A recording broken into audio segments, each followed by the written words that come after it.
Hello दोस्तों, कैसे हो आप सब। मैं हूं आपका होस्ट देव और आज मैं आपको दूंगा एक बढ़िया सा एनिमे के बारे में खबर। तो क्या है वो खबर? हुर्रे! 103 साल हो गए एनिमे इंडस्ट्री का। हिप्पी बल्ले बल्ले। बिल्कुल आपने सही सुना, 103 साल। 1917 से 2017, 100 और 2020 यानी 103 साल। 100 साल का एनिमे का जर्नी है आखिर। तो बहुत कुछ हुआ इस 100 सालों में, तो उसके बारे में आज हम बात करेंगे। तो इस 100 सालों में एनिमे में क्या क्या हुआ है, क्या क्या बदला है और कैसे एनिमे शुरू हुआ था, सब कुछ बताऊंगा मैं एनिमे के पूरा इतिहास। तो मैं हूं आपका होस्ट देव और आप देख रहे हैं डीपी एनिमे वर्ल्ड। तो जा हिस्ट्री ऑफ एनिमे शुरू। बहुत लोगों को पता है कि सबसे पहला एनिमेशन जो था जापान का, जिसका नाम था कात्सुडो सासिन, जो एक 5 सेकंड का शॉर्ट एनिमेशन था। मगर ये कोई वेरीफाइड या ऑफिशियल एनिमे जापान की तरफ से बिल्कुल भी नहीं था। और इस क्लिप को 2005 पे ढूंढा गया था और बाद में पता चला वेरीफाइड जापानीज एनिमे नहीं था। वैसे ये एनिमेशन बनाया गया था 1907 को। फिर 1910 में जापान और फॉरेन मीडिया मिलके एक एनिमेशन प्रोड्यूस करता है, पर अनफॉर्चुनेटली वो थिएटर या फिर पब्लिक को दिखाई नहीं गया था। फिर 1911 को एक एनिमेशन हुआ था जिसका नाम था निफ्यूज ट्रांसफॉर्मेशन। ये कोई एनीमे नहीं था, ये एक फॉरेन मीडिया की द्वारा बनाया हुआ छोटा सा एनिमेशन था। फिर उसके बाद 1912 5 अप्रैल को उस समय पे निकला, बहुत बढ़िया नाम है, एक्सप्लॉइट्स द फ्यू फॉले, जिसका क्रिएटर है एमिली कोहल। ये जापान पे रिलीज तो हुआ था पर as a French animation, not Japan. उसके बाद आया जापान का ओरिजिनल खुद का एनिमे प्रोडक्शन और खुद की एनिमेशन के द्वारा फास्ट 1917 फरवरी में, जिसका नाम था बम्फी new picture book failure of a great plan. और यही था जापान का पहला फास्ट एवर एनिमे। इसके बाद में 1917 से अगर 1930 तक जाऊं तो बहुत सारे एनिमेज बने गए थे उस दौरान भी। उसके बाद अगर फर्स्ट एनिमे जो थिएटर में दिखाया गया था उस दौरान बाई जापान, उसका नाम था इमेओका मिजुको गेकनबन नो मिकी। बहुत बड़ा नाम है। रिलीज हुआ था अप्रैल 19, 1917। उसके बाद शुरू हुआ एनिमे का एक नया जर्नी, एक नई सफर। उसके बाद 1918 में रिलीज हुआ सबसे मशहूर और जो अभी भी आप डोरेमोन में देखे होंगे, उराशिमा टारो, जिसका कोई तोड़ नहीं, one of the best ever anime film produced by Japan या फिर मेड बाय जापान। उसके बाद अगर मैं जाऊँ तो 1933 को रिलीज हुआ था चिकारा नो ओन्ना नो योको नो नाका, और ये पहली एनिमे फिल्म थी जिसमें फीचर वॉइस ओवर किया गया था। First ever feature voice over anime, जिसका डायरेक्टर था केंजो मासाओका। उसके बाद 30 सालों में 1931 से 1960 तक बहुत सारे एनिमे निकला है, जिसमें से मेरा फेवरेट है मोमोतारो, जो रिलीज हुआ था 1945 12 अप्रैल को, जो कि मैंने खुद देखा है, बहुत ही बढ़िया है। मोमोतारो एक पीच बॉय है और जो एक वुड कटर का बेटा है, और ये दूध पी के जादुई तरीके से बड़ा हो जाता है और कैसे दुश्मनों की छुट्टी कर देता है जहाज लेके। यही एक कहानी है मोमोतारो की। और इसी 1940 से 1948 तक शायद, जैसे मोमोतारो था eagle sea, one of the best movie ever, जिसमें मोमोतारो का साथ फॉरेन का युद्ध होता है, वर्ल्ड वॉर, और मोमोतारो जीत जाता है। मोमोतारो के 2 पार्ट से, पहला पार्ट रिलीज हुआ था 1943 को, दूसरा रिलीज हुआ था 1945 को, और 1948 को भी इसको रीटेलीकास्ट किया गया था। और ये बनाया गया था जापानीज नेवी के लिए, जो वर्ल्ड वॉर 2 पे लड़ रहे थे। इसका पहला मूवी का लेंथ है 36 मिनट, दूसरा है 74 मिनट, जो कि सेकेंड वाला जापान का पहला एनिमेटेड फीचर मूवी भी है। पर इस दौरान 1948 यानी 1948 को रिलीज हुआ था हमारा बेस्ट एवर एनिमेशन स्टूडियो टोई एनिमेशन, और जिस एनिमेशन ने एनिमे का दिख घुमा दिया, उसके पूरा दाव ही पलट दिया।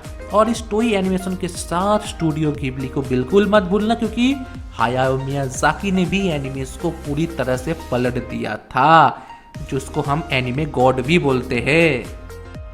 उसके बाद आता है जापान का पहला and fast anime ever series यानी टीवी सीरीज, जिसका नाम है एस्ट्रो बॉय, जिसका प्रोड्यूस था इमागी एनिमेशन स्टूडियो।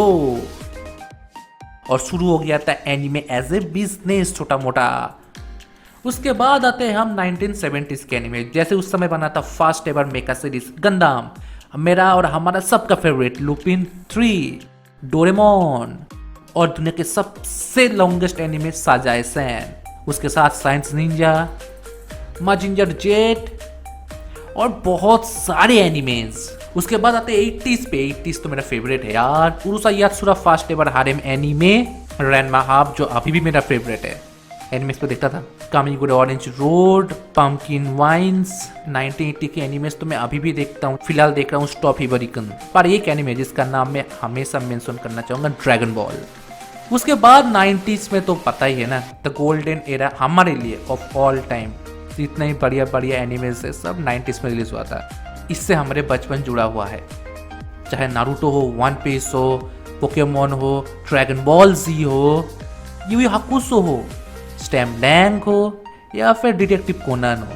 इससे बेहतर एनिमे शायद हमारे बचपन पे नहीं था और ना ही दोबारा प्रोड्यूस भी होगा। पर इसके बाद से शुरू हुआ एनिमे का ट्रांसफॉर्मेशन 1999 से 2010 तक, क्योंकि इस समय पे शुरू हो गया था एनिमे एज ए बिजनेस। अब इसमें कहानी से ज्यादा महत्वपूर्ण था कि पब्लिक क्या चाहता है, यानी types of the anime like ecchi, harem, थोड़ा फैन सर्विस, थोड़ा क्यूटनेस, ये सब शुरू हो गया था। इस दौरान सेक्सुअल चीजें लगाना शुरू कर दिया। पर इस बीच में बोलना चाहूंगा, मैंने कहा था हायाओ मियाज़ाकी एनिमे गॉड है। मांगा का गॉड कौन है? वो था ओसामू तेजुका, जिसका वर्ल्ड वॉर 2 के बाद फर्स्ट एवर मांगा जो जापान पर रिलीज हुआ था, जिसका नाम था न्यू ट्रेजर आइलैंड। और ये था फर्स्ट एवर जापान कॉमिक या फिर मांगा बोल सकते हैं। उसके बाद 1951 यानी 1951 पर रिलीज हुआ था उसका सबसे बेस्ट एवर नंबर 1 मांगा, जिसका नाम था टेत्सुमा एटम, जिसको हम जानते हैं एस्ट्रो बॉय से। तेजुका सर मरते वक्त आखिरी सांस में भी उन्होंने कहा था कि उनको काम करना है, उनकी आत्मा को शांति मिले। अब आते हैं इन्फॉर्मेशन पे। सबसे पहला कंप्यूटर एनिमेशन था एलिस, जो रिलीज हुआ था 2000 में। उसके बाद फर्स्ट एवर हेंटाई रिलीज हुआ था फरवरी 21, 1984 को, जिसका नाम था क्रीम लेमन। क्रीम लेमन का बहुत सारे सीरीज भी है। उसके बाद फर्स्ट एवर एडल्ट मूवी, उसका नाम था 1001 नाइट्स, जो रिलीज हुआ था जून 14, 1969 को। सबसे पहला कलर टेलीविजन सीरीज जिसका नाम था किम्बा द व्हाइट लायन। सबसे पहला रोबोट सुपर हीरो निकला था एज एन एनिमे अक्टूबर 20, 1963 को, जिसका नाम था टेत्सुजिन 18 गो। उसके बाद सबसे पहला लेट नाइट एनिमे सीरीज यानी रात को क्या हुआ था रिलीज सितंबर 4, 1963 को, नाम था सेनिन बाराकू। उसके बाद फर्स्ट एवर ओवीए रिलीज हुआ था जिसका नाम डालोस, जो रिलीज हुआ था दिसंबर 12, 1983 को। Yes, first ever OVA in Japan. उसके बाद हम आते हैं थोड़ा चेंजिंग पे, क्योंकि 2011 से शुरू हुआ था एनिमे का एक नया CGI एनिमेशन। इसीलिए 100 सालों में the golden era of anime कहते हैं 2011 को, क्योंकि 2011 में सबसे ज़्यादा एनिमे में इन्फ्लुएंस आया था एनिमेशन स्टाइल, कहानी, स्टोरी, सब कुछ में। तो इसलिए 2011 है the golden era of the anime. अब 2011 से लेकर 2020 तक ये जो डिकेड है, इसमें बहुत सारे एनिमेज रिलीज हुआ था, और ज़्यादातर एनिमे रिलीज हुआ था for the money, for the business, not for the story और नॉट फॉर द पब्लिक। इस दौरान आपको बहुत सारे एनिमेज मिलेगा, इस दौरान आपको बहुत सारे एनिमेज देखने को भी मिलेगा, और मैं इसका नाम नहीं लूँगा क्योंकि आप ओटाकू हो तो आपने देख लिया ही होगा ये सब एनिमे। और ये सब एनिमे में खासियत ये है कि इसमें CG एनिमेशन, 3D एनिमेशन और बहुत सारी चीज़ों का इस्तेमाल हुआ था। जो पहले हैंड ड्राइंग में होता था वह भी कंप्यूटराइज पूरी तरह से हो चुका था, और इसमें बहुत सारे न्यू जॉनर भी ऐड हुआ था एनिमे फैंस के लिए। इसीलिए 2011 से शुरू हुआ था एक नया एनिमे का सफर।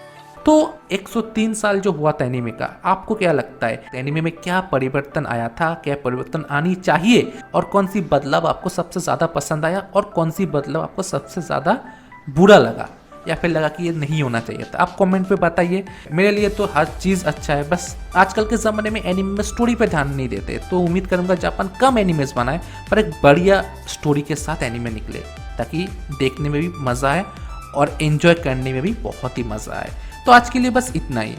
तो आपको कैसा लगा कमेंट पे ज़रूर बताना, और साथ ही साथ आप कैसे सेलिब्रेट करते हो इस एनिमे 100 of 3 years को। मैं तो हर साल का एक एक एनिमे ज़रूर देखता हूँ, हर साल का कुछ ना कुछ खासियत ज़रूर होता है, चाहे 1920 हो या 2020 हो। Anime is anime.